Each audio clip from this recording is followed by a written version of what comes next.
गुपचुप निया गुपचुप खट्टा मिठा गुपचुप थरे जी गुपचुप खाइबा से तार स्वाद भूली पारिबनी।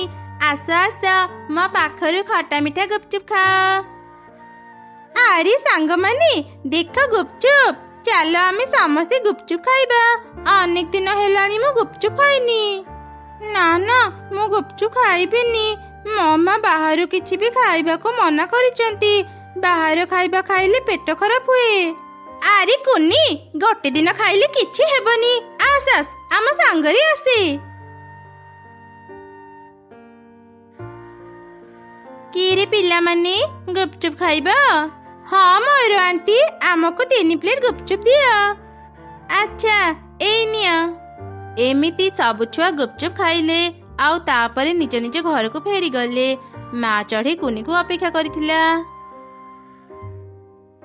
आरे माँ तो आसीगलु जा मुह हाथ धोई आसीबु। मु तो मन पसंद खाइबा रांधिची। माँ मते ना आज भोक लागुनी। मु आज सांग मानक सह गुपचुप खाइके आसीची। मु तते मना करिथिली ना कुनी बाहरु किछि खाइबुनी तो पेट खराब हेजिबो। माँ मोर इच्छा नथिला। मो सांग मानक पई मु आज खाइदेली। मोर भूल हे गला माँ। मु आ दिने भी बाहरु खाइबिनी। तुमे आ रागनी। अच्छा अच्छा मु आउ तते रागुनी। सुन माँ आउ जदि केबे तते गुपचुप खाइबाकू इच्छा हेबा मते कहिबो। मु घरे तो पई गुपचुप तयारी करिदेबी। तापरे कुनी घर भीतर को गला। रेणु रोषेई करुथिला। हठात किछि भांगिबार शब्द शुणी से चमकी पड़िला। आरी घर भीतरु एमिति कोन शब्द सुभिला? माँ कुनी तू ठीक अछु तो? एमिति कही माँ चढ़ी घर भीतर को गला। से देखिला कुनी गोटे ग्लास भांगुथिला आउ हसुथिला। हा हा हा मो भांगिबी। घरर सब जिनिस भांगिबी। एइटा भांगिबी सेइटाई भांगिबी। मो सब किछि भांगी देबी। हा हा हा। माँ कुनी तू एसबु कौन करुचु? तू ठीक अछु तो? ए के तो मते अटकानी नहले मु तते भी भांगी देबी। शांत हे कुनी तू एसबु कौन करुचु? हे भगवान मो झियर हठात कौन हैला? चुप कर। मो तो झिया नुहा। मो हेउची मो किए? मो तो किछि माने पड़ुनी। मते नाचिबा के इच्छा होची। चल चल गोटे गीत बजा। ला ला ला ला ला। मो भलो झियटार हठात कौन हैला? मारे मु तते एबे हॉस्पिटल नै जिबी। तापरे माँ चढ़ी शीघ्र ऑटो आनी कुनी को धरी हॉस्पिटल गला। ए तू मते कोठी गिनाउचु? अरे माँ आमे पार्क को बुलिया पई जाउची। तू चुप हे बस तो। छाड़ीबिनी मु काहाकु भी छाड़ीबिनी। समस्त को मारी देबी। ए ऑटो रह मु तते भी मारी देबी। ए कौन चिकी तू एसबु कौन कहूचु? तू ठीक अछु तो? नाई रेनु मो झिया जमा भी ठीक नहीं। आज स्कूल रो फेरिला पर ही एमिति पागलामी करूची। बुझी पारुनी मु एबे कौन करिबी। काउ भौणी मो झियर भी सही अवस्था। मु एबे ताकू धरी हॉस्पिटल जाउची। तुमे भी मो सांगरे आस। तापरे सेमाने दुई छुआ को धरी हॉस्पिटल गले। सेठी पहुंची सेमाने देखिले अधिकांश चढ़ी हॉस्पिटल रे अछंती आउ सेमाने पागलामी करूचंती। अरे सांग माने तमे माने आसी गलो। देखो ए डाक्टर ना हमको इंजेक्शन देबा को चाहूची। कोन हैला?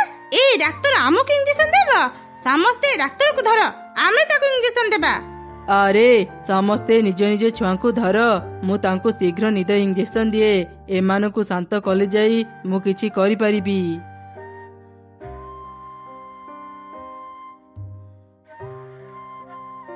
गुपचुप निया गुपचुप। ए कौन आज केही भी मो गुपचुप दुकान को आसिलेनी। मु एबे मो घर को जाए। काली गुपचुप धरी जंगल रे बुलिबी। केही ना केही तो मो पाखर गुपचुप खाइबे। ए मयूर किए? आगरु तो मु याकु आम जंगल रे देखिनी। से आम जंगल को आसी गुपचुप काहे बिक्री करुची। मो झियो से दिन या पाखरु ही गुपचुप खाई घर को फेरिथिला। काऊ आउ मिटुर छुआ माने भी या पाखरु गुपचुप खाई फेरिला परे एमिति पागलामी आरंभ करिथिले। निश्चय किछि रहस्य अछि। एक कथा जानिबा पाई मु एबे मयूरर पछे पछे जाए। एमिति चिंता करी माँ चढ़ई मयूरर पछे पछे गला। किछि दूर गला परे से देखिला मयूर एक जगार अटकी गला। ଆଉ ସଙ୍ଗେ ସଙ୍ଗେ ଏକ ପିଶାଚିରେ ବଦଳି ଗଲା। ଏ ଜଙ୍ଗଲର ଚଢ଼େଇ ମାନେ ସତରେ କେତେ ବୋକା। କେହି ବି ଜାଣିପାରୁନାହାନ୍ତି ମୋ ଗୁପଚୁପ ଖାଇ ସମସ୍ତେ ପାଗଳ ହେଉଛନ୍ତି। ଦିନେ ସମସ୍ତେ ମତେ ପାଗଳ କହି ମାରିଥିଲେ, ଏବେ ମୁଁ କାହାକୁ ବି ଛାଡ଼ିବିନି। ଏ ଜଙ୍ଗଲର ସବୁ ଚଢ଼େଇଙ୍କୁ ପାଗଳ କରିଦେବି। ହେ ଭଗବାନ, ଏ ପିଶାଚି ତାହେଲେ ଆମର ଏମିତି କ୍ଷତି କରୁଛି। ମୁଁ ଏବେ ହିଁ ପରିମାଙ୍କ ପାଖକୁ ଯାଏ, ସେ ହିଁ ଆମ ସମସ୍ୟାର ସମାଧାନ କରିପାରିବେ।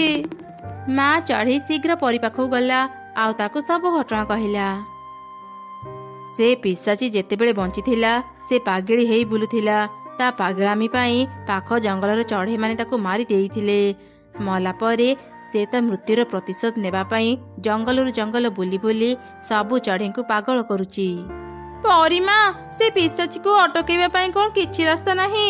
ମତେ କୁହନ୍ତୁ, ମୁଁ ମୋ ଝିଅକୁ ଭଲ କରିବା ପାଇଁ କିଛି ବି କରିପାରିବି। କେବଳ ଗୋଟିଏ ଉପାୟ ଅଛି, ଶୁଣ। ପରି ପାଖରୁ ଉପାୟ ଶୁଣି ଚଢ଼େଇ ଘରକୁ ଗଲା। ପରଦିନ ସକାଳେ ଗୁପଚୁପ ଗୁପଚୁପ, ଖଟା ମିଠା ଗୁପଚୁପ, ଆସନ୍ତୁ ଆସନ୍ତୁ, ମୋ ଦୋକାନରୁ ଗୁପଚୁପ ଖାଇ ଯାଆନ୍ତୁ। ଏଇ ଚଢ଼େଇ, ତୁ ମୋ ପାଖରେ ହିଁ କାହିଁକି ଦୋକାନ ଦେଇଛୁ? ତୁ କ'ଣ ଦେଖିପାରୁନୁ ମୁଁ ଏଇଠି ଦୋକାନ ଦେଇଛି? କଥା କ'ଣ କି ମୟୂର ଦିଦି, ମୁଁ ବହୁତ ଗରିବ। ଅନ୍ୟ କୋଉଠି ଦୋକାନ ଦେବା ପାଇଁ ମୋ ପାଖରେ ଟଙ୍କା ନାହିଁ। ତୁମେ ଚିନ୍ତା କରନି ଦିଦି, ତୁମ ଗୁପଚୁପ ଭଲ ହେଇଥିଲେ ସମସ୍ତେ ତୁମ ପାଖକୁ ହିଁ ଯିବେ। ଏମିତି ଚଢ଼େଇ ପିଶାଚିର ଦୋକାନ ପାଖରେ ଦୋକାନ ଦେଇ ଗୁପଚୁପ ବିକ୍ରି କଲା। ଚଢ଼େଇ ବହୁତ ଭଲ ଗୁପଚୁପ ବନଉଥିବାରୁ ସମସ୍ତେ ତା ପାଖରୁ ହିଁ ଗୁପଚୁପ ଖାଉଥିଲେ। ଧୀରେ ଧୀରେ ପିଶାଚିର ଦୋକାନକୁ କେହି ବି ଗଲେ ନାହିଁ। ଏ ଚଢ଼େଇ ତା ଗୁପଚୁପରେ ଏମିତି କ'ଣ ମିଶଉଛି ଯେ ସମସ୍ତେ ତା ପାଖରୁ ହିଁ ଗୁପଚୁପ ଖାଉଛନ୍ତି? ମତେ ଏକଥା ଜାଣିବାକୁ ହିଁ ପଡ଼ିବ। ଚଢ଼େଇ, ମତେ ତା ପାଖରୁ ଗୋଟେ ପ୍ଲେଟ ଗୁପଚୁପ ଦେଲୁ। ସମସ୍ତେ ତୋ ପାଖରୁ ହିଁ ଗୁପଚୁପ କିଣି ଖାଉଛନ୍ତି। ମୁଁ ବି ତ ଦେଖେ ତୋ ଗୁପଚୁପ କେତେ ଭଲ। ଏଇ ତ ସୁଯୋଗ ମିଳିଗଲା। ଏବେ ମୁଁ ଏ ପିଶାଚିକୁ ଗଙ୍ଗା ଜଳ ମିଶା ଗୁପଚୁପ ଖାଇବାକୁ ଦିଏ। ପିଶାଚି ଠିକ ଶାସ୍ତି ପାଇବ। ହଁ ହଁ ମୟୂର ଦିଦି, ଟିକେ ଅପେକ୍ଷା କର, ମୁଁ ଏବେ ଦେଉଛି। ଏଇ ନିଅ। ଯେମିତି ମୟୂର ଗୁପଚୁପ ଖାଇଲା, ଯନ୍ତ୍ରଣାରେ ଛଟପଟ କଲା ଆଉ ତା ପ୍ରକୃତ ରୂପକୁ ଚାଲି ଆସିଲା। ଏଇ ବଦମାସ ଚଢ଼େଇ, ତୁ ଏ ଗୁପଚୁପରେ କ'ଣ ମିଶେଇଥିଲୁ? ମରିଗଲି ରେ, ମତେ ବଞ୍ଚା। କିଛି ସମୟରେ ହିଁ ପିଶାଚି ଜଳି ପାଉଁଶ ହେଇଗଲା। ସେ ମରିବା ପରେ ସବୁ ଚଢ଼େଇ ସୁସ୍ଥ ହେଇଗଲେ ଆଉ ନିଜ ନିଜ ଘରକୁ ଗଲେ। ମା, ତୁମେ କାମକୁ ଯାଉଛ? ହଁ ରେ ମା, ମୁଁ ଏବେ ଆମ ଜମିକୁ ଯାଉଛି। ତୁ ମତେ କିଛି କହିଥାନ୍ତୁ। ମା, ମୋ ସ୍କୁଲ ବ୍ୟାଗ ଛିଡ଼ି ଯାଇଛି। ତୁମେ ଯଦି ମତେ ଗୋଟେ ନୂଆ ସ୍କୁଲ ବ୍ୟାଗ ଆଣି ଦେଇଥାନ୍ତ। ଆଚ୍ଛା ଆଚ୍ଛା, ତୁ ଆଉ ମନ ଦୁଃଖ କରନି। ଆଜି ମୁଁ କାମରୁ ଫେରିବା ବେଳେ ତୋ ପାଇଁ ନୂଆ ସ୍କୁଲ ବ୍ୟାଗ ଆଣିଦେବି। ହଉ, ମୁଁ ଏବେ ଯାଏ। ଏମିତି କହି ମା ଚଢ଼େଇ ତା ଜମିକୁ ଗଲା। ସେ ତା ଜମିରେ କାକୁଡ଼ି ଚାଷ କରିଥିଲା। ସେ ତା ଜମିରୁ କାକୁଡ଼ି ତୋଳି ସେସବୁ ଧରି ବଜାରକୁ ଗଲା ଆଉ ବିକ୍ରି କଲା।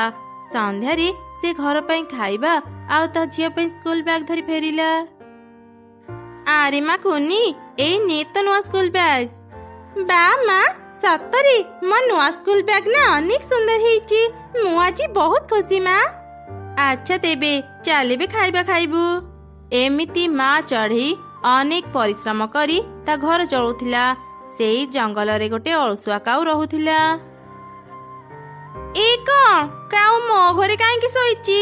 କାଉ, ଏ କାଉ ଉଠ କହୁଛି। ତୁ ମୋ ଘରକୁ ଆସି ମୋ ବିଛଣାରେ ଶୋଇଛୁ। କିଏ ମୋ କାନ ତଳେ ପାଟି କରୁଛୁ? ଯା ଏଠୁ। ମୋ ଘରେ ଶୋଇ ମତେ ଚାଲିଯିବାକୁ କହୁଛୁ? ରହ, ତତେ ଏବେ ଦଉଛି ପାନେ। ଏମିତି କହି ସେ ଚଢ଼େଇ ଗୋଟେ ବାଲ୍ଟି ପାଣି ଆଣି କାଉ ଦେହରେ ଢାଳି ଦେଲା। କିଏ ମୋ ଉପରେ ପାଣି ଢାଳିଲା? ଚୋର ଚୋର, ମତେ ବଞ୍ଚାଅ।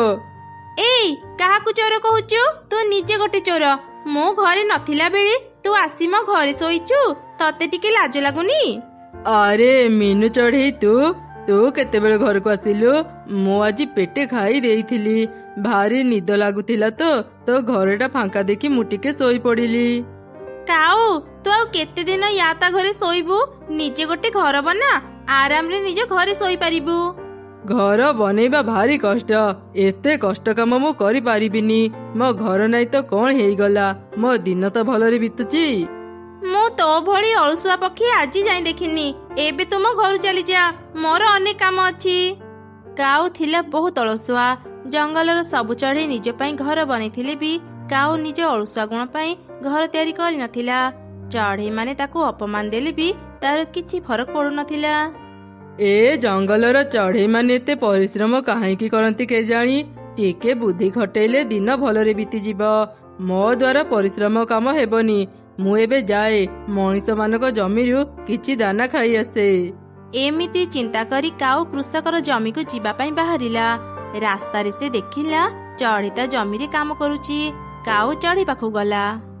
ଆରେ ଚଢ଼େଇ, ତୁ ଏତେ ବଡ଼ ଖରାରେ ତ ଜମିରେ କାମ କରୁଛୁ, ତତେ କଣ ଥକା ଲାଗୁନି? କାଉ, ମୁଁ ଯଦି ପରିଶ୍ରମ ନ କରିବି ମୋ ଘର କେମିତି ଚଳିବି କହିଲୁ? ତା ଛଡା ଆଉ କିଛି ଦିନ ପରେ ମୁଁ ମୋ ଜମିର ସବୁ କାକୁଡି ବିକ୍ରି କରିଦେବି। ତାପରେ ବର୍ଷା ଦିନ ନ ଆସିବା ଯାଏ ମୁଁ ଆରାମ କରିବି। ଆଗ ଯଦି ତୁ ପରିଶ୍ରମ କରିବୁ, ପଛରେ ତୁ ଆରାମ କରିପାରିବୁ। ସତରେ ତୁ ବହୁତ ବୋକା ଚଢ଼େଇ। ମଣିଷ ମାନଙ୍କ ଜମିରେ ତତେ ଅନେକ ପନିପରିବା ମିଳିଯିବ। ତୁ ଚାହିଁଲେ ସେଇଠୁ ସବୁ ପନିପରିବା ଆଣି ବିକ୍ରି କରିପାରିବୁ। ତା ନ କରି ବେକାର ଏତେ ପରିଶ୍ରମ କରୁଛୁ। ନା ନା, ମଣିଷ ମାନଙ୍କ ଜମିକୁ ଯିବା ଭାରି ବିପଦ। ଥରେ ଯଦି ସେମାନେ ଧରିଦେବେ ନା, ଆମ ଜୀବନ ଶେଷ ହେଇଯିବ। ତା ଅପେକ୍ଷା ମୁଁ ନିଜେ ହିଁ ପରିଶ୍ରମ କରି ଖାଇବା ଯୋଗାଡ଼ କରିପାରିବି। ମୁଁ ସବୁଦିନ ମଣିଷ ମାନଙ୍କ ଜମିକୁ ଯାଏ ଆଉ ଖାଇବା ଆଣି ଖାଏ। ତମେ ମାନେ ବୋକା, ସେଥିପାଇଁ ଖରା ବର୍ଷାରେ ପରିଶ୍ରମ କରୁଥାଅ। ମୁଁ ତ ଚାଲିଲି। ଏମିତି କାଉ ମଣିଷ ମାନଙ୍କ ଜମିକୁ ଗଲା, ଆଉ କିଛି ମକା ତୋଳି ଆଣି ଖାଇଲା। ଏହିପରି ବେଶ କିଛି ଦିନ ବିତିଗଲା। ଦିନେ କାଉ ଜଙ୍ଗଲରେ ବୁଲୁଥିଲା। ସେତେବେଳେ ସେ ଦେଖିଲା ଚଢ଼େଇ ତା ବଡ଼ ଘର ସାମ୍ନାରେ ଛିଡ଼ା ହେଇ ଗରିବ ଚଢ଼େଇ ମାନଙ୍କୁ ଖାଇବା ଆଉ ଟଙ୍କା ବାଣ୍ଟୁଥିଲା। ଏସବୁ ଦେଖି କାଉ ଶୀଘ୍ର ଚଢ଼େଇ ପାଖକୁ ଗଲା। କିଛି ଦିନ ତଳେ ଚଢ଼େଇ ଅନେକ ଗରିବ ଥିଲା। ହଠାତ୍ କଣ ହେଲା ଯେ ସେ ଅନ୍ୟମାନଙ୍କୁ ଏମିତି ସାହାଯ୍ୟ କରୁଛି? ମୁଁ ଥରେ ତା ପାଖକୁ ଯାଇ ଦେଖେ। ଆରେ ଚଢ଼େଇ, ତୁ କିଛି ଦିନ ତଳେ ଅନେକ ଗରିବ ଥିଲୁ। ଜମିରେ କାମ କରି ପେଟ ପୋଷୁଥିଲୁ। ହଠାତ୍ କଣ ହେଲା ଯେ ତୁ ଏତେ ଧନୀ ହେଇଗଲୁ? ମତେ ବି ଟିକେ କହ। କାଉ, ଏସବୁ ସମ୍ଭବ ହେଇଛି ଫୁଲପରୀଙ୍କ ପାଇଁ। ଏଠାରୁ ଉତ୍ତର ଦିଗରେ ଥିବା ପାହାଡରେ ଫୁଲପରୀ ରୁହନ୍ତି। ସେ ହିଁ ମତେ ଧନୀ ହେବାରେ ସାହାଯ୍ୟ କରିଛନ୍ତି। ମୁଁ ବି ଯିବି ସେ ଫୁଲପରୀ ପାଖକୁ, ଆଉ ଧନୀ ହେଇ ଘରକୁ ଫେରିବି। ତାପରେ କାଉ ଶୀଘ୍ର ଫୁଲପରୀ ପାଖକୁ ଯିବା ପାଇଁ ବାହାରିଲା। ରାସ୍ତାରେ ସେ ଅନେକ ଥକିଗଲା। ମୁଁ ଆଉ ଉଡ଼ି ପାରିବିନି, ଭାରି ଥକା ଲାଗୁଛି। ଏଇ ଗଛ ମୂଳେ ବସି ଟିକେ ଆରାମ କରେ। ଫୁଲପରୀ କାହିଁକି ଯେ ଏତେ ଦୂରରେ ରହୁଛି? ପାଖରେ ଯଦି ରହୁଥାନ୍ତା ମୁଁ ଖୁବ୍ ଶୀଘ୍ର ତା ପାଖରେ ପହଞ୍ଚି ପାରିଥାନ୍ତି। ଆରେ ପକ୍ଷୀ, ତୁ କଣ ଫୁଲପରୀ ପାଖକୁ ଯାଉଛୁ? କିଏ କଥା କହିଲ? ମୁଁ ଗଛ କଥା କହୁଛି, ଏପଟକୁ ଦେଖେ। ଓ ଗଛ, ତୁ କଥା କହୁଛୁ? ହଁ ହଁ, ମୁଁ ଫୁଲପରୀ ପାଖକୁ ଯାଉଛି। ମୁଁ ଶୁଣିଛି ସେ ସମସ୍ତଙ୍କ ଇଚ୍ଛା ପୁରା କରେ। ମୁଁ ଖୁବ୍ ଶୀଘ୍ର ଧନୀ ହେବାକୁ ଚାହୁଁଛି, ସେଥିପାଇଁ ଫୁଲପରୀ ପାଖକୁ ଯାଉଛି। ତେବେ ମୋର ବି ଗୋଟେ ଇଚ୍ଛା ପରୀକୁ କହିବୁ? ମୁଁ ଗଛ, ସେଥିପାଇଁ ପରୀ ପାଖକୁ ଯାଇପାରୁନି। ତୁ ଯଦି ମତେ ସାହାଯ୍ୟ କରିବୁ ମୁଁ ଅନେକ ଖୁସି ହେବି। ଆଚ୍ଛା ଆଚ୍ଛା, ତୋ ଇଚ୍ଛାଟା କଣ କହ। ମୋ ଗଛରେ ଫୁଲ ହେଉଛି କିନ୍ତୁ ଫଳ ହେଉନି। ଏମିତି କାହିଁକି ହେଉଛି ମୁଁ ଜାଣିପାରୁନି। ତୁ ଏକଥା ପରୀକୁ କହିବୁ, ସେ ମୋ ସମସ୍ୟାର ସମାଧାନ କରିପାରିବେ। ଆଚ୍ଛା ଠିକ ଅଛି, ମୁଁ ତୋ କଥା ବି ପରୀକୁ କହିବି। ତାପରେ ମୁଁ ତୋ ପାଖକୁ ଆସିବି। ହଉ, ମୁଁ ଏବେ ଯାଏ। ଏମିତି କହି କାଉ ଆଗକୁ ଗଲା। କିଛି ଦୂର ଗଲା ପରେ ସେ ଫୁଲପରୀକୁ ପାଇଗଲା। ଏଇ ତ ଫୁଲପରୀ, ତୁମେ ଏଇଠି ଅଛ? ମୁଁ ବହୁତ ଦୂରରୁ ତୁମ ପାଖକୁ ଆସିଛି। ଦୟାକରି ମୋର ଗୋଟେ ଇଚ୍ଛା ପୁରା କରିଦିଅ। ମୁଁ ବିନା ପରିଶ୍ରମରେ ଧନୀ ହେବାକୁ ଚାହୁଁଛି। ଦୟାକରି ମତେ ସମସ୍ତଙ୍କଠୁ ଧନୀ କରିଦିଅ। ଆଚ୍ଛା ଠିକ ଅଛି, ତତେ ଆଉ କଣ ଦରକାର କହ। ନା ନା, ମୋର ଆଉ କିଛି ବି ଦରକାର ନାହିଁ। ମୁଁ ଏଠାକୁ ଆସିବା ସମୟରେ ଗୋଟେ ଗଛ ସହ ମୋର ଦେଖା ହେଇଥିଲା। ସେ ଗଛ କହୁଥିଲା ପ୍ରତିବର୍ଷ ତା ଗଛରେ ଫୁଲ ହୁଏ କିନ୍ତୁ ଫଳ ହୁଏନି। ଏମିତି କାହିଁକି ହେଉଛି କହିପାରିବ ପରୀ? ହଁ, ମୁଁ କହିପାରିବି। ସେ ଗଛ ତଳେ 2ଟି ସୁନା ଟଙ୍କାର ବାକ୍ସ ଅଛି। से बाक्स कढ़ा गले गछरे फल फलिब। तू जेतेबेले घरको फेरिबु गछको ए कथा कहिदेबु। गछर समस्या समाधान कहीदेल परी मो इच्छा केतेबेले पूरा करिब। तू जदि गछको साहाଯ୍य करिबु निज जंगलको फेरु फेरु तू धनी हेइजिबु। सतरे परी मु ताहले एबे ही मो जंगल को जाए। मु एबे आसुची फूल परी। तापरे काऊ त जंगलको फेरिला। रास्तारे गछ सहतार देखा हेबारु से गछको परीर सब कथा कहिला। पक्षी सांग मते टिके तू साहाଯ୍य कर। मु माटी तोळु सुना टंकार बाक्स बाहर करी पारिबिनी। तू टिके माटी खोली सुना टंका बाक्स बाहर करी दे। कौन हेला माटी खोलिबी? ना ना मु एते परिश्रम काम करी पारिबिनी। मु तते तो समस्यार समाधान कथा कहिदेली। एबे तो निजे ही निज समस्यार समाधान कर। परी कहिथिला जंगल को फेरु फेरु ही मु धनी हेइजिबी। मो पाखरे टंका सुना घर सब थिब। मते सब भाबी कि भारी खुशी लागुची। एमिति चिंता करी काऊ निज जंगल को फेरिला। हेले सेठी किछि भी नथिला। काई एठी तो घर सोना टंका किछि भी नाही। मु तो एबे भी गरीब हेइके अछि। ता माने परी मते मिछ कहिला। मु एबे ही चढ़ी पाखकु जाए। काऊ शीघ्र चढ़ी पाखकु गला आउ ताकू सब घटना कहिला। काऊ तू ए कोन कलु? तू जदि गछको साहाଯ୍य करिथांतु तू धनी हेइ जाइथांतु। परी कहिथिले तते गछको साहाଯ୍य करिया पई। हेले तू अळसुआ हेइ से गछको साहाଯ୍य कलु नाही। तू जदि गछ तळु माटी खोली सुना टंका बाक्स बाहर करिथांतु से सब तोर हेइ जाइथांता। आउ तू धनी हेइ पारिथांतु। चढ़ी तू एकदम ठीक कथाटे कहिलु। मु तो एमिति भाबी नथिली। मु एबे ही गछ पाखकु जीबी आउ माटी खोली सुना टंकार बाक्स नेई आसीबी। तापरे काऊ शीघ्र से गछ पाखकु गला। हेले से जेते खोजिले भी गछ कि परीकु पाइलानी। मो एबे मो भूल बुझी कली। बिना परिश्रम रे किछि भी जिनिस मिलेनी। मो अळसुआ गुण पाई ही मु आज धनी हेइ पारिलिनी। आजिठु मु आउ केबे अळसुआ हेबिनी परिश्रमी हेबी। से दिन परठारु काऊ आउ अळसुआ हेला नाही। से परिश्रम करी गोटी घर तैयारी कला आउ खुशी रे रहिला।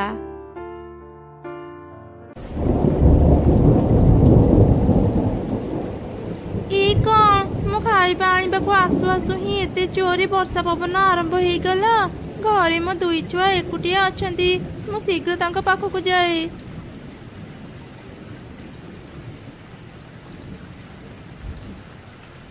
माँ आसीगल। एकुटिया ना आमको भारी डर लागुथिला। आउ भय करेनी पिला माने। मु खाइबा आनिची नियो खाइ नियो। ए वर्षा को देखि लागुची आज आउ वर्षा छाड़िबनी। तापरी दुई छुआ खाइबा खाइले। जेतिकी समय बीतुथिला वर्षा सेतिकी जोरे पड़ुथिला। एबे कोन हेबो माँ? आम घर छत तो भांगी गला। भय करनी पिला माने। चलो आमे एबे ही घर बाहरी जिबा। ई घर केते बेले भी भांगी जिबो।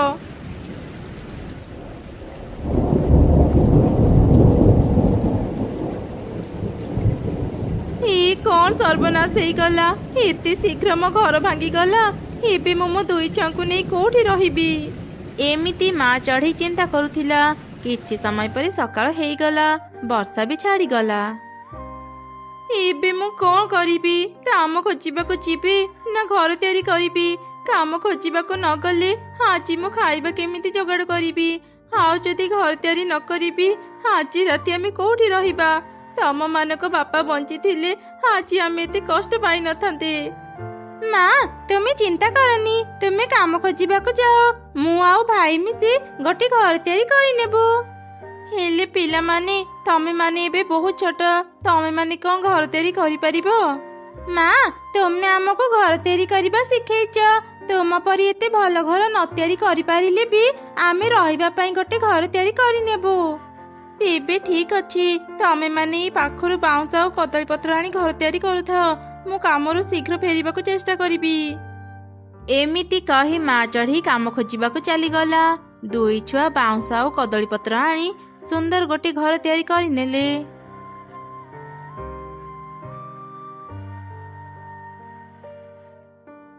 दीदी ଦିଦି ଦେଖେ ଆମ ଘରଟି ବହୁତ ସୁନ୍ଦର ହେଇଛି। ମା ଦେଖିଲେ ଅନେକ ଖୁସି ହେଇଯିବେ। ଦୁଇ ଛୁଆ ତାଙ୍କ ମାକୁ ଅପେକ୍ଷା କରି ରହିଥିଲେ। ସେପଟେ ଗତ ରାତିର ଝଡ଼ ବର୍ଷାରେ କାଉମାନଙ୍କ ଘର ବି ଭାଙ୍ଗି ଯାଇଥିଲା। ମୁଁ ତୁମକୁ କେତେ ଥର କହିଛି ଅଳସୁଆ ହୁଅନି, କାମ କରି ଘରକୁ ସଜାଡ଼ିବାର ବ୍ୟବସ୍ଥା କର, ହେଲେ ତୁମେ ମୋ କଥା ଶୁଣିଲନି। ଚଢ଼େଇର ଦୁଇ ଛୁଆଙ୍କ ପାଖରୁ କିଛି ଶିଖିବ ଯାଅ। ଏଇ ଚୁପ୍ କର, ମୁଁ ତତେ କେତେ ଥର କହିବି କଥା କଥାରେ ମତେ ଅପମାନ କରିବୁନି। ସେ ଚଢ଼େଇ ଛୁଆ ମାନେ ଏମିତି କଣ କାମ କରିଛନ୍ତି ଯେ ମୁଁ ତାଙ୍କ ପାଖକୁ ଶିଖିବାକୁ ଯିବି? ହଁ, ପାର୍ଟି କରି କେବଳ ମତେ ଡରେଇ ଜାଣିଛ।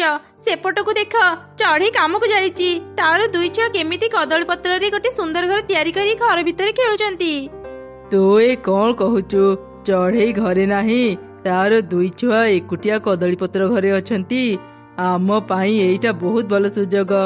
ଆମକୁ ଆଉ ଘର ପାଇଁ ଚିନ୍ତା କରିବାକୁ ପଡ଼ିବନି। ଏବେ ହିଁ ଆମେ ସେ କଦଳୀ ପତ୍ର ଘରକୁ ଯିବା, ଆଉ ସେ ଚଢ଼େଇର ଦୁଇ ଛୁଆଙ୍କୁ ବାହାର କରି ସେ ଘରେ ରହିବା। ଏମିତି କଥା ହେଇ ଦୁଇ କାଉ ଶୀଘ୍ର କଦଳୀପତ୍ର ଘରକୁ ଗଲେ। ଏ ଦୁଇ ଛୁଆ ଶୀଘ୍ର ଏ ଘରୁ ବାହାରି ଯାଅ। ଆଜିଠୁ ଏ ଘର ଆମର, ଆମେ ଏ ଘରେ ରହିବୁ। ଯାଅ ଯାଅ, ଭଲରେ ଏ ଘରୁ ବାହାରି ଯାଅ। ତମେ ମାନେ କଣ ଭୁଲ ଭାଲ କଥା କହୁଛ? ଏ ଘର ତୁମର କେବେଠୁ ହେଲା? ମୁଁ ଆଉ ମୋ ଭାଇ ମିଶି ଏ ଘର ତିଆରି କରିଛୁ।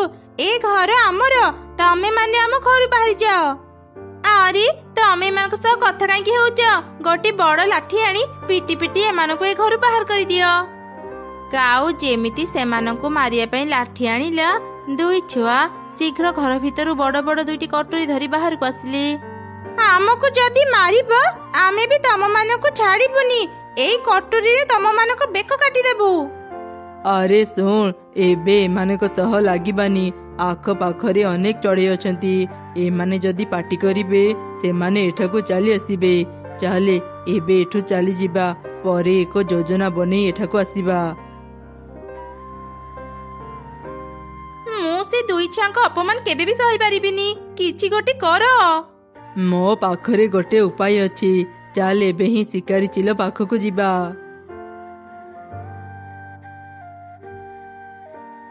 ଏ କଣ, ତମେ ଦୁଇ ଜଣ ମୋ ଘରକୁ କାହିଁକି ଆସିଛ? ମୋ ପାଖରେ ତମ ମାନଙ୍କର କଣ କାମ? ଚିଲ ଆଜ୍ଞା, ଆମେ ତୁମ ପାଇଁ ଗୋଟେ ଖୁସି ଖବର ନେଇ ଆସିଛୁ। କଣ ଖୁସି ଖବର ଆଣିଛ? ଚିଲ ଆଜ୍ଞା, ଚଢ଼େଇ ଘରେ ଦୁଇଟି ହୃଷ୍ଟପୃଷ୍ଟ ଛୁଆ ଅଛନ୍ତି। ଆପଣ ତ ଜାଣନ୍ତି ଚଢ଼େଇ ମାଂସ କେତେ ସୁଆଦିଆ।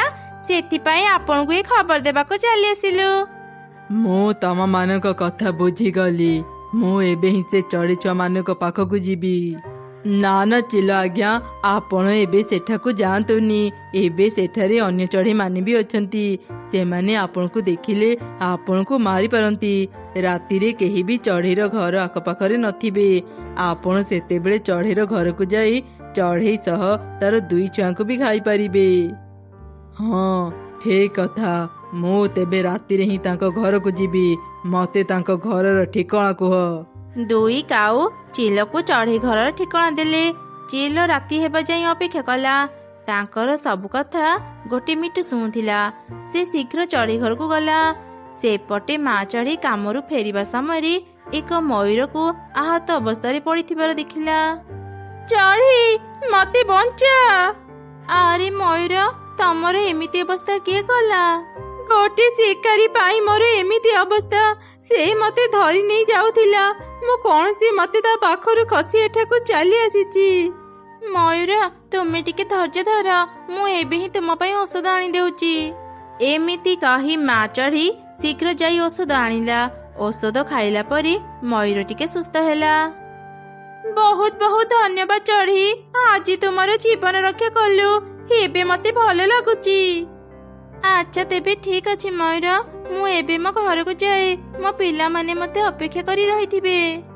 ହଁ ଚଢ଼େଇ, ତୁ ଏବେ ଘରକୁ ଯା। ଏଇ ଜଙ୍ଗଲରେ ଯୋଉ ବଡ଼ ବରଗଛ ଅଛି, ମୁଁ ସେଇଠି ରୁହେ। ଯଦି କେବେ କିଛି ଦରକାର ହୁଏ ମୋ ପାଖକୁ ଆସିବୁ, ମୁଁ ତତେ ସାହାଯ୍ୟ କରିବି। ତାପରେ ସେମାନେ ନିଜ ନିଜ ଘରକୁ ଚାଲିଗଲେ। ଚଢ଼େଇର ଦୁଇ ଛୁଆ ତାଙ୍କ ମାକୁ କାଉମାନଙ୍କର ସବୁ ଘଟଣା କହିଲେ। ବା ପିଲାମାନେ, ତମେ ମାନେ ଖୁବ ଭଲ କାମ କରିଛ। ତମେ ମାନେ ନିଜ ବାପାଙ୍କ ପରି ସାହସୀ ହେଇଛ। ସେ କାଉମାନେ ଭାରି ଦୁଷ୍ଟ, ତାଙ୍କୁ ଉଚିତ ଶିକ୍ଷା ଦେଇ ଠିକ କରିଛ। ମୁଁ ତମମାନଙ୍କ ଉପରେ ଆଜି ଅନେକ ଖୁସି। ନିଅ କିଛି ଖାଇବା ଖାଇନିଅ। ଏମିତି ସେମାନେ ଖାଇବା ଖାଇଲେ। ସେହି ସମୟରେ ମିଟୁ ତାଙ୍କ ଘରେ ପହଞ୍ଚିଗଲା ଆଉ ଚଢ଼େଇକୁ ସବୁ ଘଟଣା କହିଲା। ଚଢ଼େଇ ଶୀଘ୍ର ଏ ଘରୁ ପଳା। ଆଜି ରାତି ଶିକାରୀ ଚିଲ ତତେ ଆଉ ତୋ ପିଲାମାନଙ୍କୁ ଖାଇବା ପାଇଁ ଆସୁଛି। କଣ କହୁଛ ମିଟୁ ଭାଇ? ମୁଁ ଏବେ ହିଁ ମୋ ପିଲାମାନଙ୍କୁ ନେଇ ଏଠାରୁ ଚାଲିଯିବି। ଏମିତି କହି ମା ଚଢ଼େଇ ଶୀଘ୍ର ତା ପିଲାମାନଙ୍କୁ ନେଇ ସେଠାରୁ ଦୂରକୁ ଚାଲିଗଲା। ରାତି ହେବା ପରେ ଶିକାରୀ ଚିଲ ଚଢ଼େଇର କଦଳୀପତ୍ର ଘରକୁ ଆସିଲା। ଏଇ ତ ସେଇ କଦଳୀ ପତ୍ର ଘର। ତା ମାନେ ଏଇଟା ହିଁ ଚଢ଼େଇର ଘର। ମୁଁ ଏବେ ହିଁ ଘର ଭିତରକୁ ଯାଇ ଚଢ଼େଇ ମାନଙ୍କୁ ଶିକାର କରେ। ଏମିତି କହି ଚିଲ ଘର ଭିତରକୁ ଗଲା, ହେଲେ ସେଠି ଚଢ଼େଇ ନଥିଲା। କଣ ଚଢ଼େଇ କି ତାର ଛୁଆମାନେ ଏଠି ନାହାନ୍ତି? ତା ମାନେ କଣ କାଉମାନେ ମତେ ମିଛ କହିଲେ? ଆରେ ରାତି ତ ହେଇଗଲାଣି। ଏବେ ଚିଲ ନିଶ୍ଚୟ ଚଢ଼େଇ ଆଉ ତାର ଛୁଆମାନଙ୍କୁ ଖାଇସାରିଥିବ। ଚାଲ ଆମେ ଏବେ ସେଇ କଦଳୀପତ୍ର ଘରକୁ ଯିବା।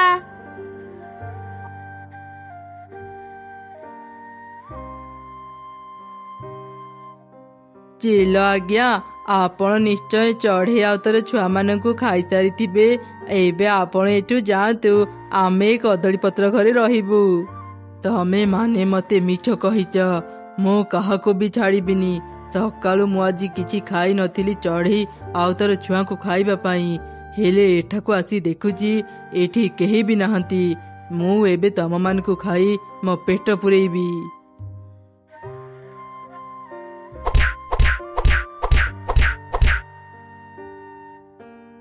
ମୋ ପେଟ ପୂରିଗଲା। ଏ ଘରେ ତ କେହି ବି ନାହାନ୍ତି। ଏବେ ମୁଁ ଟିକେ ଆରାମ କରେ। ତାପରେ ଚିଲ ଆରାମ କଲା। ସେପଟେ ମା ଚଢ଼େଇ ତାର ଦୁଇ ଛୁଆଙ୍କ ସହ ଗୋଟେ ଗଛ ମୂଳେ ଆଶ୍ରୟ ନେଇଥିଲା। ସେଇ ପାଖରେ ମୟୂର ରହୁଥିଲା। ସେ ଯେମିତି ଚଢ଼େଇ ଆଉ ତାର ଦୁଇ ଛୁଆଙ୍କୁ ଦେଖିଲା, ସେ ତାଙ୍କ ପାଖକୁ ଆସିଲା।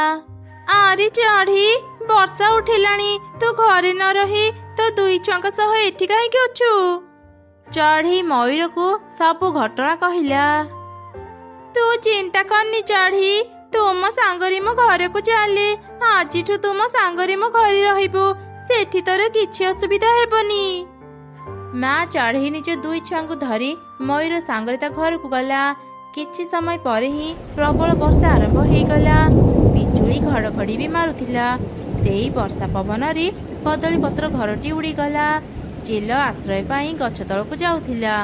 ସେହି ସମୟରେ ତା ଉପରକୁ ବିଜୁଳି ମାରିଲା। ସେଇଠି ହିଁ ଚିଲର ମୃତ୍ୟୁ ହେଲା। ସେପଟେ ମା ଚଢ଼େଇ ତାର ଦୁଇ ଛୁଆଙ୍କ ସହ ମୟୂର ଘରେ ଖୁସିରେ ରହିଲା।